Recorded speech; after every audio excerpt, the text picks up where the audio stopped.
जगद्गुरु राम महाराज काश्यश्च परमेश्वासशिखण्डी च महारथः धृष्टद्युम्नो विराटश्च सात्यकिश्चापराजितः द्रुपदो द्रौपदेयाश्च सर्वशः पृथिवीपते सौभद्रश्च महाबाहुः शङ्खान् दद्मुः पृथक् पृथक् सघोषोधार्तराष्ट्राणां हृदयानि व्यदारयत् नभश्च पृथिवीं चैव तुमुलो व्यनुनादयन्.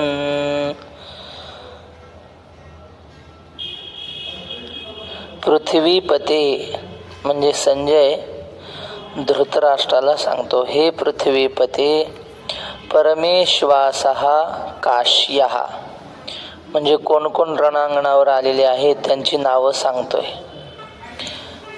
मोठा धनुष्य धारण करणारा काशी राजा म्हणजे काशीचा जो त्यावेळेचा राजा होता. काशी राजा म्हटल्याबरोबर मला एक घटना आठवली काशीतली, तेवढी सांगतो ना पुढे चालतो. आता एक 60-70 वर्षापूर्वी आपले आता सध्या असलेले गणेश्वर शास्त्री द्रविड त्यांचे आजोबा होते, फार मोठे विद्वान. तर काशीच्या राणीने त्यांना सांगितलं की मला तुमच्याकडून भागवत ऐकायचे. ते म्हटले ठीक आहे, मी भागवत सांगतो, पण मला 6 महिन्याची मुदत द्या, 6 महिन्यानंतर मी तुम्हाला भागवत सांगतो. ते म्हटले ठीक आहे. यांनी काय केलं, त्यांची भावना अशी होती, ते म्हटले भागवत पूर्ण पाठ असल्याशिवाय भागवत सांगू नये. पाठ म्हणजे कथापाठ नाही, श्लोक सगळे पाठ पाहिजे. यांनी 6 महिन्यामध्ये संपूर्ण भागवत कंठस्थ केलं आणि नंतर भागवत कथा सांगितली. काय म्हणजे जिज्ञासा काय असेल आणि किती कष्ट करत असते. त्यांच्या जीवनातली दुसरी घटना अशी की जसे आपल्याकडे एकादशीच्या दिवशी रात्रभर भजन होतात ना, तसे काशीला मंत्र जागर होत असतात. मंत्र जागर म्हणजे सगळ्या ब्राह्मणांनी एकत्र यायचं आणि रात्रभर म्हणजे 2-2-2:30 वाजेपर्यंत मंत्र म्हणायचे सगळ्यांनी मिळून. तसे त्याला मंत्र जागर म्हणतात. तसे ते मंत्र जागराला गेले आणि त्यांचा नियम होता की पहाटे 3 वाजता उठायचं, गंगेच्या स्नानाला जायचं. एखादी मंत्र जागराला गेले, यायला 2 वाजले घरी यायला. त्यांना काय वाटलं आता 3ला आंघोळीला जायचे, आपला अर्धा-पाऊण तास पडू आणि मग जाऊ स्नानाला. पण आता रात्री जागरण झाल्यामुळं झोप लागली आणि चांगले 4 वाजता जाग आली. पाहता तर 4 वाजले.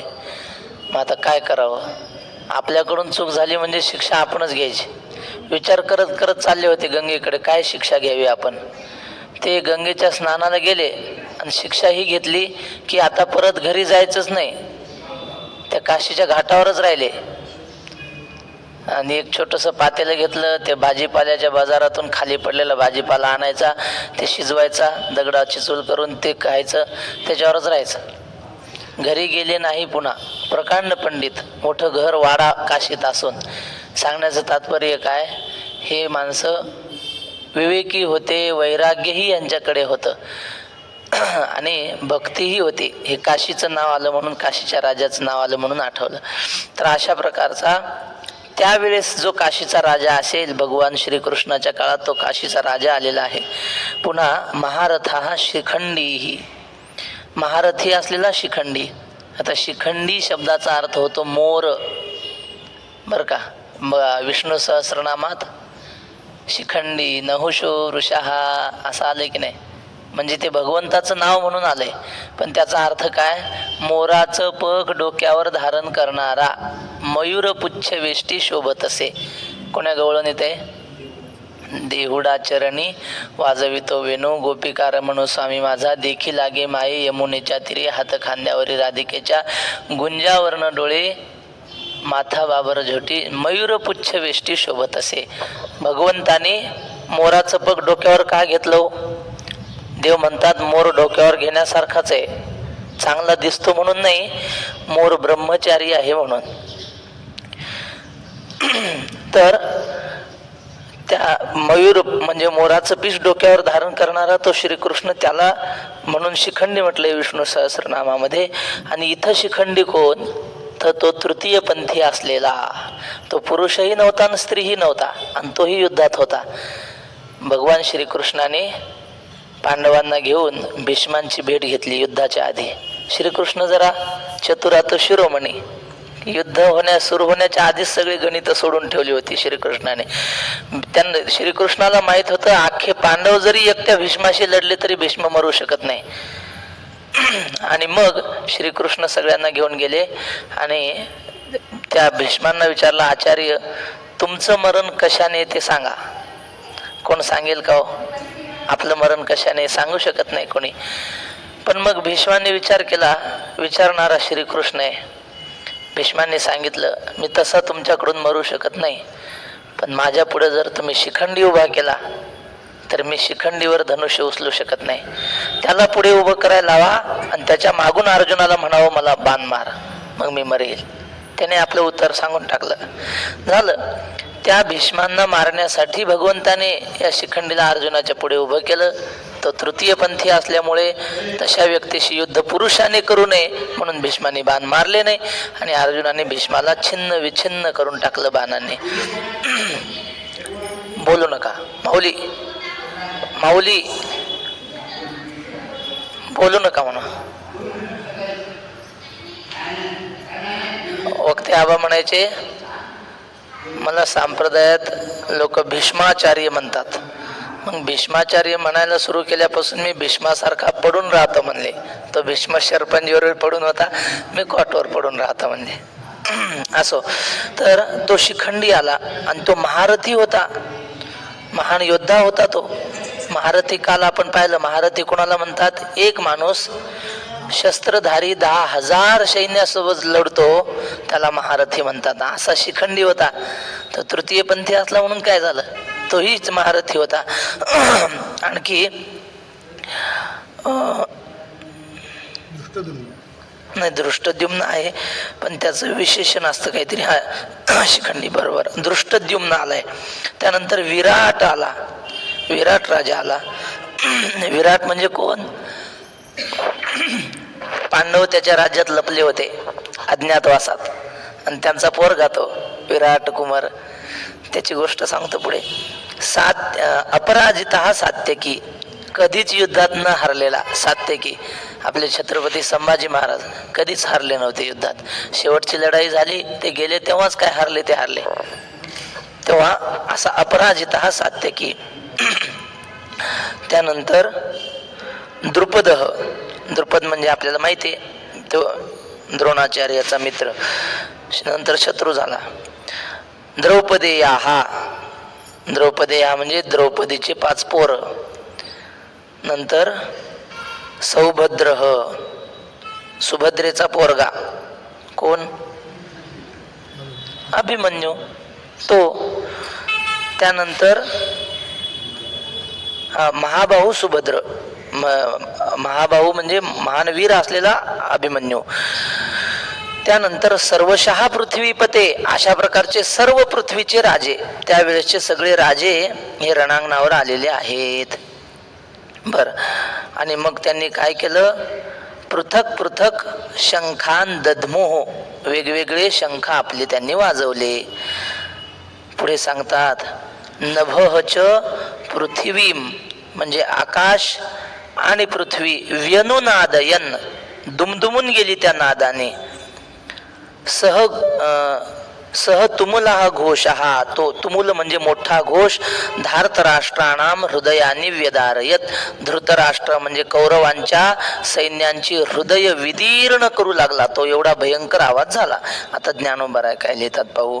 तेथ भूपती होते अनेक, द्रुपद द्रौपदे आदिक, हा काशीपती देख महाबाहू. त्या ठिकाणी अनेक राजे होते. द्रुपद होते, द्रौपदे आदिक होते. द्रुपद राजा होता आणि द्रौपदीचे 5 पोरं होते. आणि महाबाहू काशीपती होता. तेथ अर्जुनाचा सुतो सात्यकी अपराजितो, धृष्टद्युम्नो नृपनाथो शिखंडी हन. अर्जुनाचा पोरगा म्हणजेच अभिमन्यू ना, अर्जुनाचा सुतो. पुन्हा अपराजितो सात्यकी. त्यानंतर नृपनाथो धृष्टद्युम्नो आणि आणखी शिखंडी असे सगळे होते. आता हे काय, ह्याच्यात काही लांबवण्यासारखं काहीच नाही, नुसते नाव आहेत राजांची, त्यामुळे आपलं सरसर घेऊ. विराट आदी नृपवर जे सैनिक मुख्य वीर तीही नाना शंख निरंतर आस्फुरिले. विराट आदी सारखे मुख्य मुख्य राजे होते, त्यांनी आपापले शंख वाजवले. शंख वाजवायला सुद्धा ताकद लागते. शंख कुणाला नाही वाजवता येत. ते नाना शंख निरंतर आस्फुरले. तेणे महाघोष निर्घाते शेष कुर्मा अवचिते गजबजोनी भूभाराते सांडू पाहते.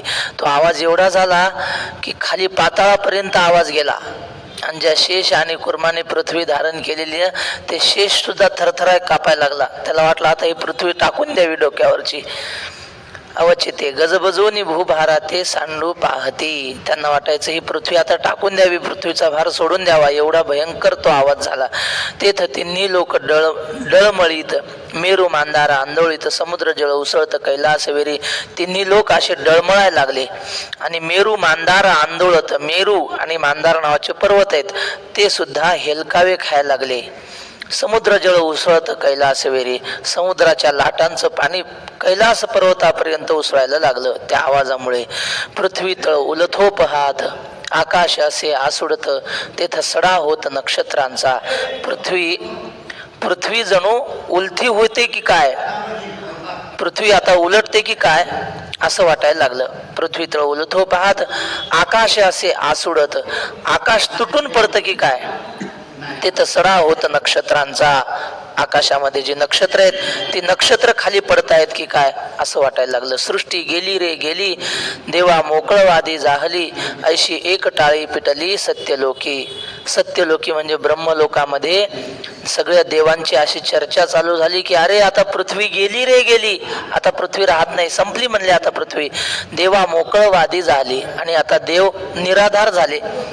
आम्ही देवांना नमस्कार करतो, यज्ञामध्ये आहुती देतो म्हणून देवपुष्ट राहतात. ऐकताय ना? आपण यज्ञ करतो आणि यज्ञामध्ये देवांना आहुती देत असतो. इंद्राय स्वाहा इंद्राय इदन्न मम अग्नये स्वाहा अग्नये इदन्न मम वायवे स्वाहा वायवे इदन्न मम. म्हणजे आपण इंद्राच्या नावानं आहुती दिली, ते अन्न इंद्राला पोहोचतं आणि इंद्र तृप्त होतो. आपण वायूच्या नावानं आहुती दिली, वायू तृप्त होतो. आणि आता पृथ्वीच जर संपली तर या देवांना आहुत्या कोण देणार? देव निराधार झाले असं समजा. असं सत्यलोकामध्ये चर्चा सुरू झाली. ऐशी एक टाळी पिटली सत्य, असं एकच ओरड झाली की आता पृथ्वी संपली रे संपली या आवाजाने असं म्हणायला लागले देव. दिहाची दिन थोकला, दिवसा दिवस थांबला, सूर्य थांबला. जैसा प्रलय काळ मांडला, जणू काय प्रलय काळ आलेला आहे. तैसा हाहाकारू झाला तिन्ही लोकी. तिन्ही लोकात असा एकच हलकल्लोळ झाला. ते देखोनी आदि पुरुषो विस्मितू म्हणे झणे होय पांतू मग लोपिला अद्भुतो संभ्रमतो. रणांगणावरच्या आवाजाचं चिंतन चाललंय, त्यामुळं काही घाबरू नका. हे सगळा गोंधळ पाहिला देवाने की आता काही खरं नाही. मग देव म्हणले आता जरा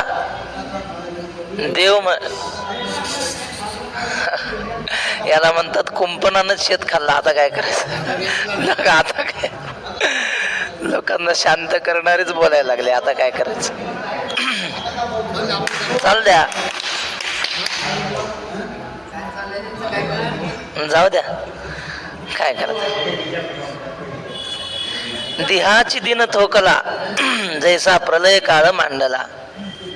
दिवसा दिवस थांबला, जणू काय प्रलय काळ झाल्यासारखं. ते देखोनी आदि पुरुषो विस्मितू म्हणे झणे होय पा अंतू मग लोपिला अद्भुतो संभ्रमतो.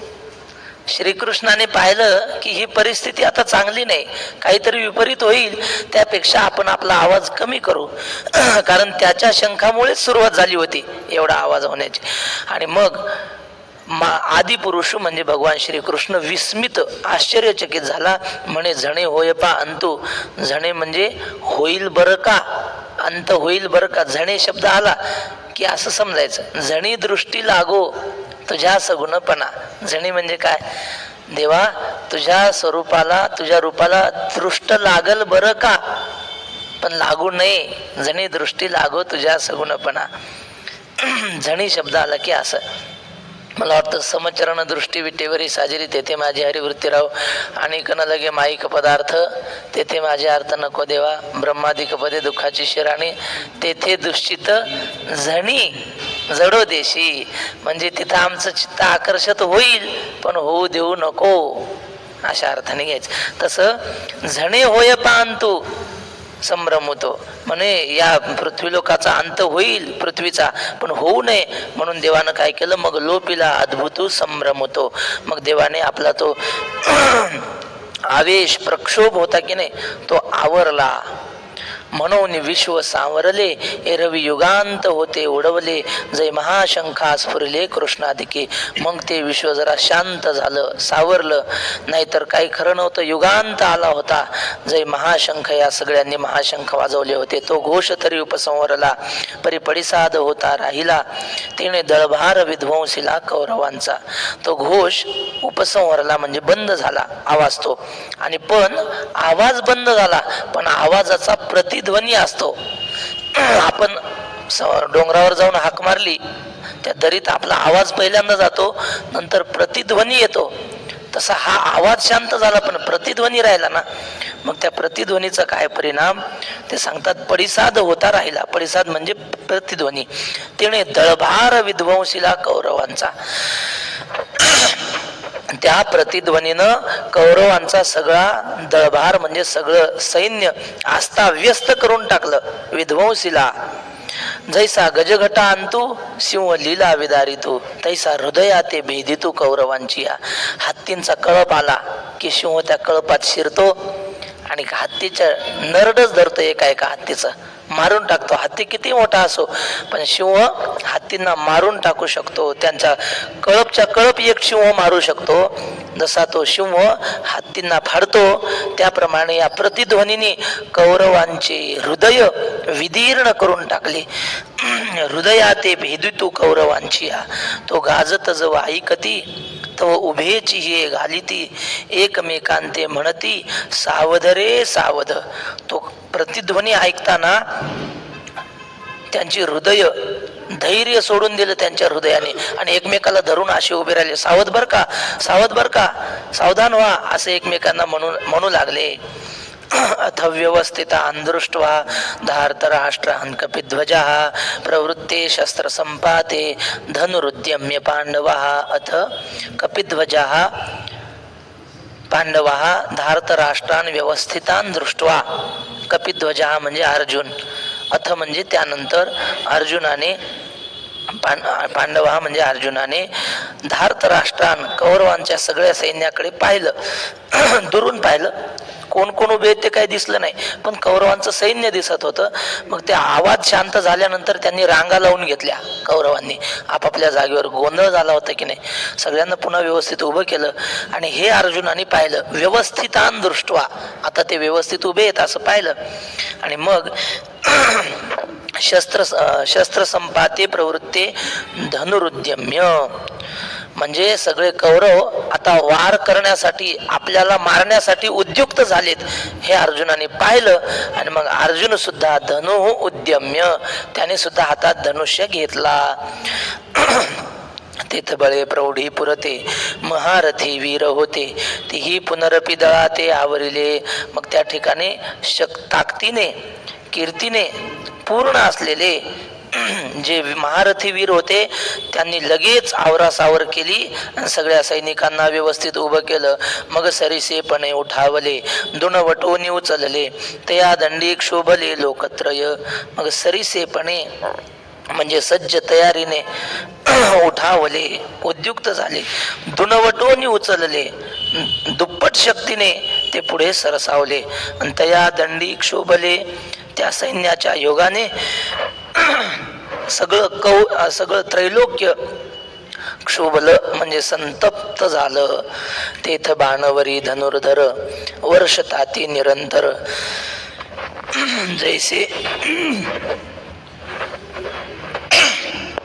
जैसे प्रलयात जलधर अनिवारका. त्या ठिकाणी बाणवरी धनुर्धर वर्षताती निरंतर बाणावर बाण सुरू झाले. म्हणजे अजून अर्जुनाची भगवंताचा संवाद व्हायचा आहे, आधी युद्ध सुरू झालंय. म्हणून माऊलीने पुढे मला वाटतं 18व्या अध्यायात वर्णन केलंय, अर्जुनाने मांडवात बसून गीता ऐकली. पण कोण्या सप्ताहाच्या मांडवात नाही, तर या बाणाची या मांडवा तो बाणांचा मांडव होता. अर्जुनाच्या आणि श्रीकृष्णाच्या डोक्यावरून बाण चालले होते आणि त्या बाणाच्या मांडवाखाली बसून यांनी गीता ऐकली. किती म्हणजे भीतीदायक तो प्रसंग. आणि तिथं देवाचा आणि अर्जुनाचा संवाद. तेव्हा बाणवरी धनुर्धर वर्षताती निरंतर जैसे प्रलयात जलधर अनिवारका. जर प्रलय काळ आला तर त्यावेळी भयंकर मोठे ढग येतात आणि पाऊस पाडतात. तो जसा पाऊस असेल तसा बाणांचा पाऊस सुरू झाला होता. ते देखील या अर्जुने संतोष घेऊन म्हणे, मग संभ्रमे दिठी सेने घाली तसे. आणि खरा पैलवान असतो की नाही, त्याला कुस्तीचं पटांगण पाहिलं आणि कुस्त्या पाहिल्या की त्याला आनंद वाटतो. तसं हे युद्ध सुरू झालेलं अर्जुनाने पाहिलं आणि पाहिल्याबरोबर अर्जुन संतोष घेऊन म्हणे, वा, आपण आयुष्यभर जो अभ्यास केला धनुर्विद्येचा ते आता आपल्याला पणाला लावायचंय. चांगला ज्यांनी पाठांतर केलंय, कीर्तनाचा अभ्यास केला, त्याला कीर्तन करायची संधी मिळाल्यावर आनंद वाटतो ना महाराज. आता आपल्याला सादर करायचंय केलेला अभ्यास.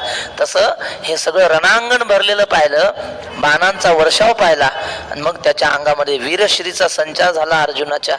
तो म्हटला ते देखील या अर्जुने संतोष घेऊन म्हणे, मग संभ्रमे. आता संभ्रम शब्दाचा अर्थ आपण काय घेतो, भ्रमिष्ट होणं असा घेतो. पण आता मी तुम्हाला प्रमाण सांगतो, काला वाटू एकमेका वैष्णवनिका संभ्रम. मग आता काय अर्थ घ्यायचा आहे तर संभ्रमचा. आपण एकमेकाला काला वाटतो आणि चांगल्या वैष्णवांना, जे निके वैष्णव आहेत त्यांना वाटायचा.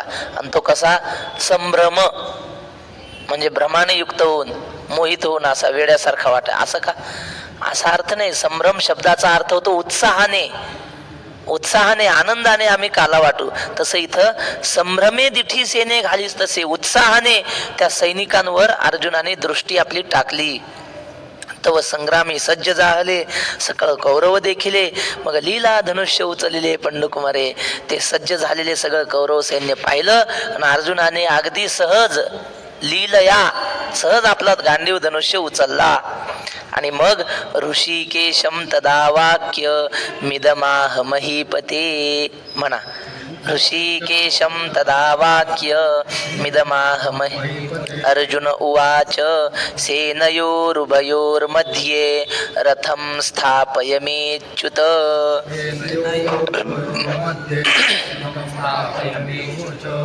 हे अच्युत म्हणजे हे श्रीकृष्णा. काय सुंदर आहे बघा गीता. श्रीकृष्णाचे अनेक नाव आहेत आणि पहिलं नाव इथं दिलंय म्हणजे या श्लोकातलं नाव आहे अच्युत. अच्युत म्हणजे काय, जो च्युत होत नाही. न च्युतः इति अच्युतः. म्हणजे नाही आणि च्युत म्हणजे विचलित होणे. आपल्याला जर काही सुख दुःख दिसलं किंवा आपल्या समोर जर एखादा माणूस चिरडून मेला ट्रक खाली, तर आपणच विचलित होतो. म्हणजे विचलित होतं आपलं मन, घाबरून जातो आपण. पण भगवान श्रीकृष्ण कुठल्याही सुखदुःखाने नाही, कशानेच विचलित न होणारा असा तो अच्युत आहे. त्याचं नाव इथं अच्युत घेतलंय का, कारण आता अर्जुन विचलित होणार आहे आणि त्याला हा अच्युत करणार आहे. अर्जुन च्युत होणार आहे, आता पुढं मोह येणार आहे अर्जुनाला आणि त्याला पुन्हा स्थिर करणारा हा अच्युत आहे. म्हणून गीतेत अच्युत शब्द आलाय. ज्ञानेश्वरीत सुद्धा विशेषण जी आली ती विशेषण काहीतरी भाव दर्शवणारी आहेत.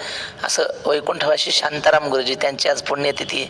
त्यांचं एक पुस्तकच आहे, काय त्या पुस्तकाचं नाव असं आहे, ज्ञानेश्वरीवर त्यांनी पुस्तक लिहिलंय. ज्ञानेश्वरीतली जेवढी नमन आहेत की नाही, मावळवीत विश्वाभासू किंवा 18व्या अध्यायातलं नमन, पहिल्या अध्यायातलं नमन, असे ज्या ज्या अध्यायात नमन आहेत त्या नमनावरच त्यांनी पुस्तक लिहिलंय एक. ज्ञानेश्वर महाराजांच्या अंतःकरणातले खरे भाव की जे गीतेमध्ये नाही, फक्त ज्ञानोबारायांचं जे असेल त्याच्यावर त्यांनी लिहिलंय. आज त्यांची पुण्यतिथी आहे.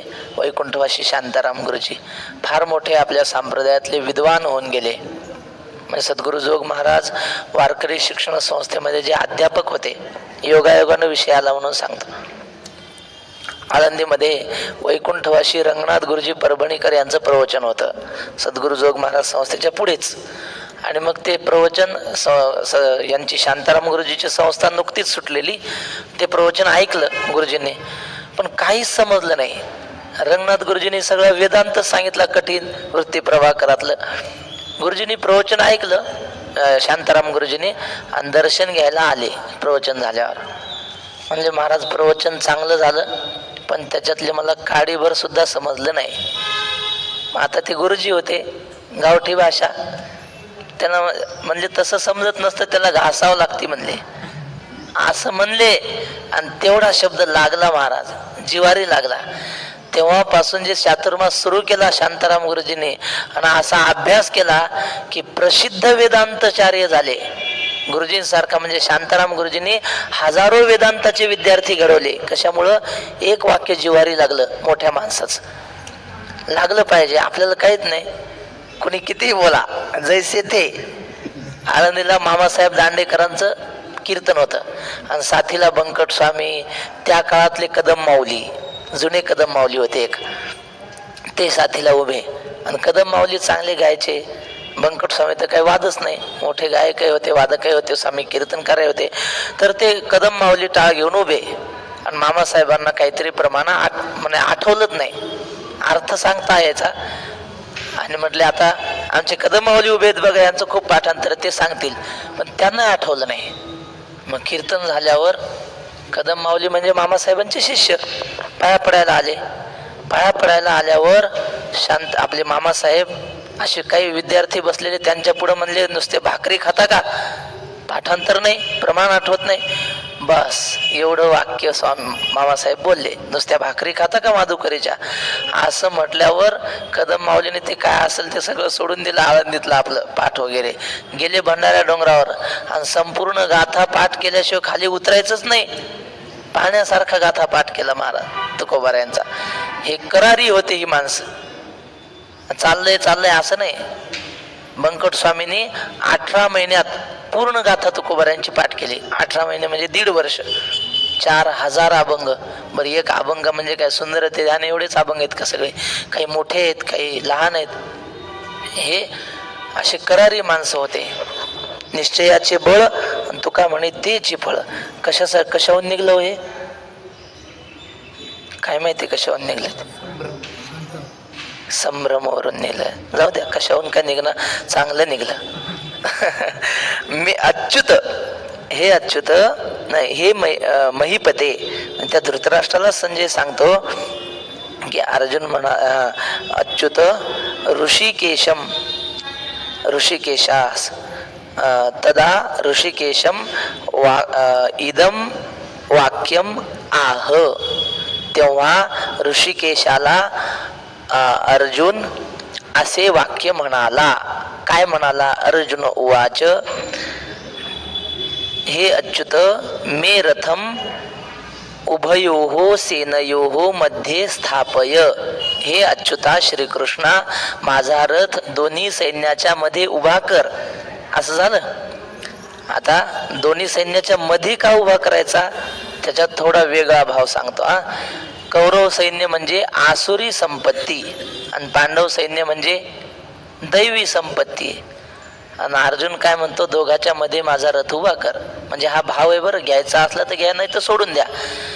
अर्जुन म्हणतो मला या दैवी संपत्तीतही ठेवू नको आणि आसुरी संपत्तीकडे नेऊ नको, दोघाच्या मध्ये उभं कर. का असं? तर माणसाच्या जीवनामध्ये दोघांचीही गरज असते. निव्वळ दैवी संपत्ती असली ना, मग त्या माणसाला जगू देत नाहीत लोक. लय दयाळू माणूस असला, रागच येत नाही त्याला, मग लोक त्याच्या टिवल्या बावल्या करतात, आहे की नाही? त्याला दुर्बल समजतात. पण जरा क्रोधही पाहिजे, आहे की नाही? एकदा काय झालं, वक्ते बाबाला मावशी होत्या, चहा केला मावशीने आणि ते आषाढी वारी नुकतीच संपलेली आणि बाळू महाराज गिरगावकर आले होते दर्शनाला. मी लिहून ठेवलेलं आहे सगळं, ते तारखेसहित कोण यायचं भेटायला, काय बोला. ते आपलं तेव्हा छंद होता, पण त्याचा खूप फायदा झाला. आता ते वाचलं की प्रसंग डोळ्यापुढे उभे राहतात. मग ते बाळू महाराज गिरगावकर आले, मी आपला चहा घेतला असं कबशी बाबाला द्यायला लागलो. संध्याकाळी 5ची वेळ असेल. ते बाळू महाराज म्हणले नाही नाही माझ्याकडे द्या, मी देतो बाबाला. मग ते म्हणलं ठीक आहे. त्यांनी असं बशीत चहा ओतला, बाबाच्या समोर अशी धरली बशी आणि ते म्हणले बाबा गरम आहे. काय म्हणले ते? बाबा गरम आहे. बाबा म्हणले बाबा गरमच पाहिजे, नाही तर लोक चावून खातात म्हणले. बाबा गरमच पाहिजे, नाही तर लोक जगू देत नाहीत मग बाबाला. तसं अर्जुन म्हणतो मला या दैवी संपत्तीतही ठेवू नका, लय आसुरी संपत्तीकडे ने, दोघाच्या मध्ये उभं करा. एक साधू होता, गावात आलाय का, त्या गावामध्ये साप होता, साप, भयंकर मोठा साप. आणि तो साप असा होता की त्या गावात लोकांना राहावं की नाही असं झालं, कारण तो जर चावला तर जागेवर माणूस मरायचा. मग तो साधू गावात आल्यावर गावकऱ्यांनी तक्रार केली, महाराज अहो हे आमच्या गावात विघ्न आहे म्हणले सापाचा, या सापाचा काहीतरी निकाल लावा बाबा, साप जगू दे ना आम्हाला. मग साधूने काय केलं, त्या सापाला साधू भेटला, आणि सापाला आता साधू म्हणजे सगळ्या शक्ती असतात साधूकडे, रिद्धी सिद्धी. त्या सापाला साधूने सांगितलं अरे कशाला लोकांना त्रास देतोस, आजपासून कोणाला चावायचं नाही म्हणले. तर म्हटलं ठीक आहे, साधूचं ऐकलं त्याने, आजपासून कोणाला चावणार नाही. मग काय झालं, हळूहळू 8-10 दिवस लोकांना कळलं की आता हे चावत नाही. मग ते पोरं काय करायचे, खेळणारे त्या सापाला असं झाडाच्या फांदीवर टाकायचं आणि दोरीसारखं त्या सापाला धरून झोके खेळायचे, कारण तर चावत नाही सगळ्यांना माहित होतं. एखाद्याने शेपटील धरायचं, असा गरा गरा गरा गरा फिरवायचा. एका पोराने 2-4 जणांनी तिकडून ओरडायचं, 2-4 जणांनी रस्सी खेच खेळायची, कारण तो चावतच नव्हता ना. आणि असं झाल्यावर त्याचे हाल व्हायला लागले ना सापाचे. पुन्हा दुसऱ्या महिन्यात ते साधू आले आणि त्या साधूची सापाची भेट झाली. तो साप म्हणला महाराज काय तुम्ही माझं वाटोळ केलं सगळं, अहो हे लोक मला फार एखाद्या म्हणजे खेळण्यासारखेही पोरं खेळायला लागले माझ्याशी, मी आता मरून जातो म्हणे, काही खरं नाही.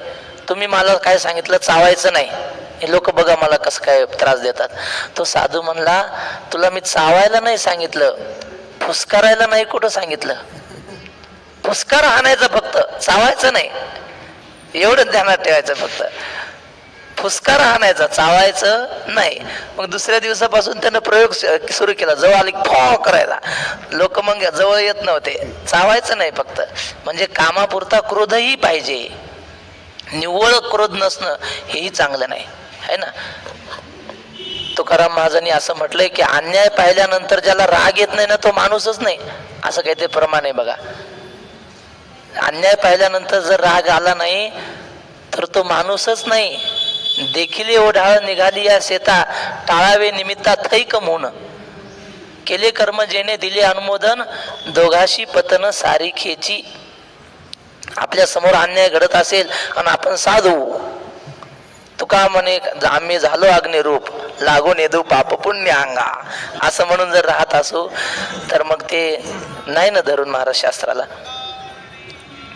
तर असो, तेव्हा मला दैवी आणि आसुरी संपत्तीच्या मध्ये उभं कर, सेनयोः उभयोः मध्ये समत्वम योग उच्यते, असं आहे ना 5व्या अध्यायात, 6व्या अध्यायात आहे, समत्वम योग उच्यते.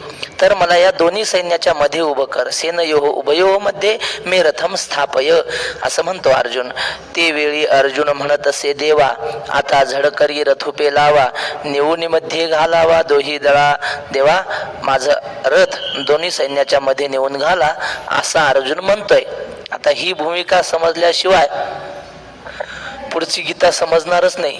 म्हणून ज्ञानेश्वर महाराजांनी पहिल्या अध्यायावर व्यवस्थित टीका लिहिली, काही महात्म्याने लिहिली नाही. पण माऊलींचं म्हणणं असं, माऊलींची भावना अशी की पहिला अध्याय म्हणजे समग्र भगवद्गीतेच्या तत्वज्ञानाचा पाया आहे.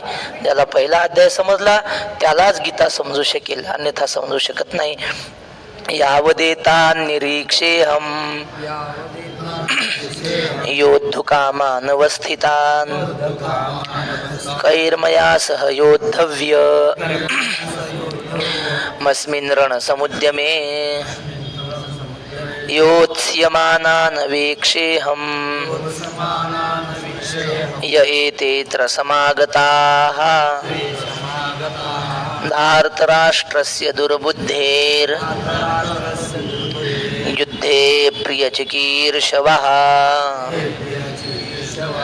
अस्मिन् यावद् अहम एतान निरीक्षे.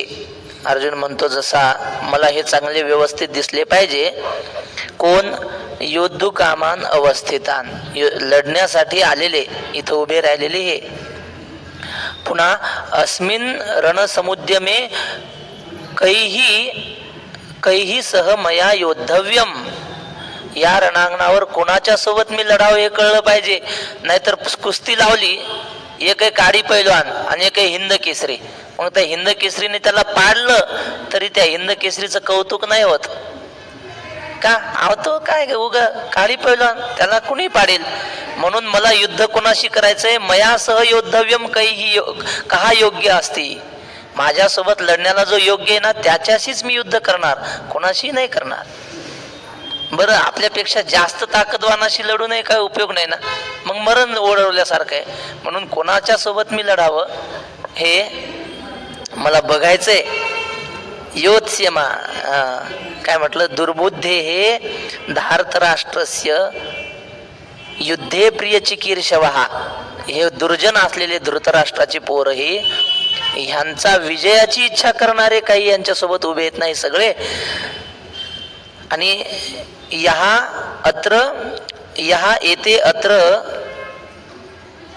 योत्स्यमानान अहम यहा एते अत्र समागताः योत्स्यमानान अहम अवेक्षे, हे लढण्याच्या इच्छेने आलेले त्यांना मी पाहू इच्छितो. आता माऊली सुंदर लिहितात, एक 5-10 मिनिटं घेऊन 5 मिनिटं घेऊन थांबू. जो मी नावेक हे सकळ वीर सैनिक न्याहाळीना शेख झुंज तेजे, मी क्षणभर यांना पाहू इच्छितो देवा, जरा जवळ माझा रथ घे. या झुंजणाऱ्यांना मला बघायचं. येथ आले असती आघवे परी कवणे सीम्या झुंजावे, हे रणी लागे पहावे म्हणवनिया. जसं वारी जवळ आली आणि मग सगळे वारकरी माऊलीच्या तळावर टाळ घेऊन उभे असतात. ते वारकरी पाहिले ना महाराज, आनंद वाटतो. हे सगळे वारकरी, कोणी फेटे बांधलेले, कोणी आपापल्या परंपरेनुसार गंध लावलेले, वेगवेगळे टाळ प्रत्येकाकडे, प्रत्येकाच्या चाली. हे वारकरी पाहिले की त्यांना आनंद वाटतो. तसं योद्ध्यांना योद्धे दिसले की त्याला आनंद वाटतो, कारण ते त्याच्या जातीचे आहेत ना. माझी हे जातीचे मज भेटो कोणी, असं आहे. अर्जुन योद्धा आहे आणि त्याला योद्ध्यांना पाहायची इच्छा आहे. अर्जुन म्हणतो देवा जरा रथ पुढे घ्या. येथ आले असती आघवे परी कवनेसी मी अजून जावे, हे रणी लागे पहावे म्हणून या. सगळे आलेले खरे आहेत, पण सगळ्यासोबतच मी काही सगळ्यांसोबत युद्ध करू इच्छित नाही. माझ्यापेक्षा कमी बळाचे असतील, काही माझ्या योग्य बळाचे असतील, काही माझ्यापेक्षाही जास्त असतील, पण माझ्या योग्य बळाचा आहे तो मला निवडायचा आहे आणि त्यासाठी माझा रथ पुढे घे. बहुत करुनी कौरव हे आतुर दुस्वभाव, वाटिवे विण हवं बांधे ती झुंजी. या कौरवांचा स्वभाव कसा आहे माहिती का देवा? यांना युद्ध करावं वाटतं पण अंगात ताकद नाही. ताकद तर नाही अंगात, बांधणं करावं तर लय वाटतात. कुत्र बांधलेलं होतं वट्यावर, एवढंस कुत्र आपलं 5-6 महिन्याचं पिल्लू, ते बांधलेलं आणि रस्त्यानं मोठं कुत्र चाललं. हे पिलू एवढं त्याच्यावर भुकतं तर फडा करता, अंगात ताकद काहीच नाही, पण त्या मोठ्या कुत्र्याला बघताय. आणि ते मोठं जवळ आलं एका, त्या नुसतं त्याला धरलं तरी मरून जाईल ते पिलू, पण भुकतय लय, अंगात ताकद नाही पण भुकायची लय हाऊस. तसं म्हणले या कौरवांचा आतुर दुस्वभाव, लढायला लय आतुर. आणि मग भांडणं करा, एक टाकली की आडवेच होतात. हे आम्ही पहिलेपासून पाहत आलो, कारण याचं आज नव्हतं युद्ध, हे काय पहिलं थोडंच आहे कौरव पांडवाचं. अहो हे शाळेत शिकायला होते द्रोणाचार्याकडे, गुरुकुलामध्ये रोज कौरवाची आणि पांडवाची भांडणं. भीम काय करायचा, हे आंबे तोडायला वरी गेले 15-20 जण कौरव, त्या आंब्याच्या बुडाला धरायचं ना, असा आंबा हलवायचा, बद पडायचे सगळे खाली. हे तेच शाळेत असल्यापासून भांडणं. म्हणून ते अर्जुनाला माहित होतं, हे नुसते भांडण करायला येतात आणि मग भांडण झालं की चिंगाट पळतात, दुसरं काही नाही. वाटिवे विण हवं बांधी ती झुंजी. वाटिवे विण म्हणजे पराक्रमा वाचून नुसती हाव आहे लढायची. झुंजाची आवडी धरिती परी संग्रामी धीर नव्हती, हे सांगोनी रायाप्रती काय संजय म्हणे. एक होता सैनिक, राजाच्या दरबारी कामाला, आणि घरी आला संध्याकाळी, बायकोला सांगायचं आज 100 जण मारले म्हणे एकट्याने. कोणी एकट्याने म्हणजे मी 100 लोकांना मारून आलो. आणि पायानं कपडे भरलेले आहेत रक्तानं, तिथं कपडे भरून आणायचा कशानं, कुकाच्या पाण्यानं कशानं, आणि रोज बायको पुढं बडाया मारायचा. ती म्हणली का हो तुम्ही रोज बडाया मारता, एवढे मारले आणि तेवढे मारले, आणि पुरावा काय, व्हिडिओ काढून आणा बरं तुम्ही मारताना. आता मोबाईल नव्हते, पुरावा काय, तर म्हणलं थांब उद्या पुरावा आणतो. त्यानं दुसऱ्या दिवशी पुरावा आणला. मेलेल्या लोकांचे हात पाय तोडून आणले, असे मुळीच बांधून आणली. हे बघ म्हणला एवढे लोक मारले आज मी. ती म्हणली अहो हातपाय तोडून आणले, मुंडके कुठे, ते मुंडके आधीच तोडून नेलते म्हणे लोकांनी कोणीतरी. म्हणजे मेलेल्या लोकांचे हातपाय तोडून आणले. हा काय योद्धा असू शकतो? याला योद्धा म्हणत नाहीत. सद्गुरू जोग महाराज होते, पुण्यामध्ये 2 रेड्यांची टक्कर लागली. शेळीची टक्कर कशी असते, 2 शेळ्या येतात, ती 2 पाय उच करते, ती 2 करते, एकमेकाला असे टपकन मारतात, झालं भांडण. ती पुन्हा इकडं चरा जाते, ती तिकडं चरा, संपलं भांडण. पण रेड्याची टक्कर अशी नसते. रेड्यांची टक्कर जर लागली ना, त्या दोघांपैकी एक मेल्याशिवाय टक्कर थांबत नाही, अशी रेड्यांची टक्कर असते. आणि तशी टक्कर पुण्यामध्ये भर शहरात लागली. त्या काळातलं पुणे एकदम साधं, 100 वर्षापूर्वीचं सांगतोय. रिंग सरकार होतं, टक्कर काही केल्या थांबेना. शेवटी पोलीस आले बंदुका घेऊन, आता एकाला गोळ्या घालून मारायचं असं ठरलं. हजारो समाज तिथं भोवती जमलेला टक्कर ते पाहायला.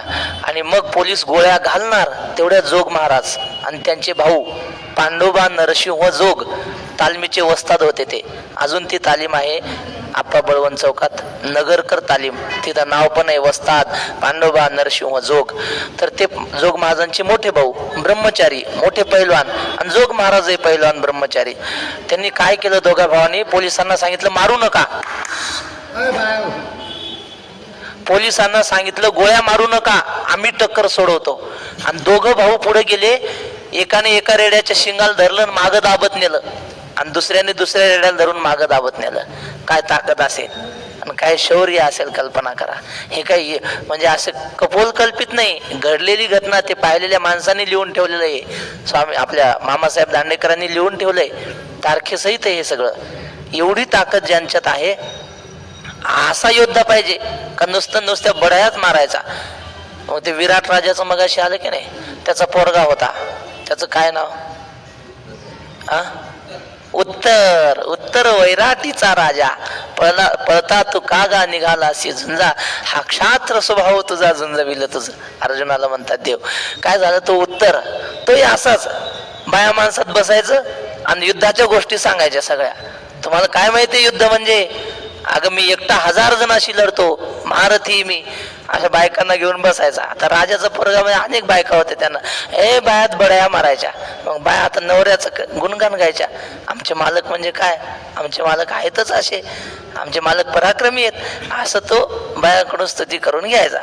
झालं. आणि खरोखरच एकदा शत्रू सैन्य कोणीतरी चालून आलं आणि बातमी आली की महाराज शत्रू सैन्य आपल्याला चालून आले, आपल्याला लढाई करायला जायचं. अशी बातमी ऐकली, थरथर कापायला लागला. तो म्हणला मी गेलो असतो लढायला, पण काय करू, मला सारथीच नाही. आणि सारथ्याला सांगितलं उद्या येऊ नको कामावर यायचं नाही उद्या. त्याला माहित होतं असं होणार आहे. सारथी काय आला नाही. आणि मग तो म्हणला मी गेलो असतो लढायला, पण काय करू, माझा सारथीच नाही, दुसरा सारथी मला चालत नाही. मग आता काय करावं. त्या अर्जुन होता मृण्मयेच्या वेशामध्ये, म्हणजे तृतीयपंथी मी आहे असं दाखवण्यासाठी तिथं होता. तो अर्जुनाला युद्धाची बातमी ऐकली की त्याला ते सहन व्हायना ना. अर्जुनाला वाटलं काही करून युद्ध तर झालंच पाहिजे. मग हा तर म्हणत होता नाही मी येत नाही, सारथी नाही, म्हणजे यायचंच नव्हतं याला. अर्जुनाने काय केलं, अर्जुन म्हणला अहो घाबरू नका, तुमच्या सारथ्यापेक्षा मी भारी रथ चालवतो. तो म्हटलं असं तुला रथ येतो, अहो बघा तर खरी. आणि मग काय महाराज, त्याला जायचं नव्हतं युद्धात, पण अर्जुनाने बळच बसवलं, रथात बसवलं. अर्जुन रथ चालवायला बसला. रथ त्या सैन्याच्या समोर गेला आणि ते सैन्य पाहिलं सगळं ह्याने उत्तराने, आणि जी उडी टाकली रथाच्या खाली आणि पळत सुटला माग. ते सवय नव्हती ना, घाबरगुंडी झाली त्याची. अर्जुनाने उडी टाकली, त्याला धरला, ओढत आणला आणि रथात बांधला चांगला, आणि त्याच्या हातातलं धनुष्य स्वतः घेतला. आणि मग एकट्या अर्जुनाने सगळ्या कौरवांना हरवून टाकलं होतं. मोहिनी अस्त्र घातलं होतं. काय अशी ओवी बघा, मोहनास्त्र आघवे. मग त्यावेळी अर्जुनाने एकट्याने सगळ्या कौरवांना हरवलं होतं. अशी एक ओवी बघा 11व्या अध्यायात आहे की त्यावेळी एकट्या अर्जुनाने गोग्रहणाची प्रसंगे घातले मोहनास्त्र अशी ओवी आहे, आठवली तर सांगेल.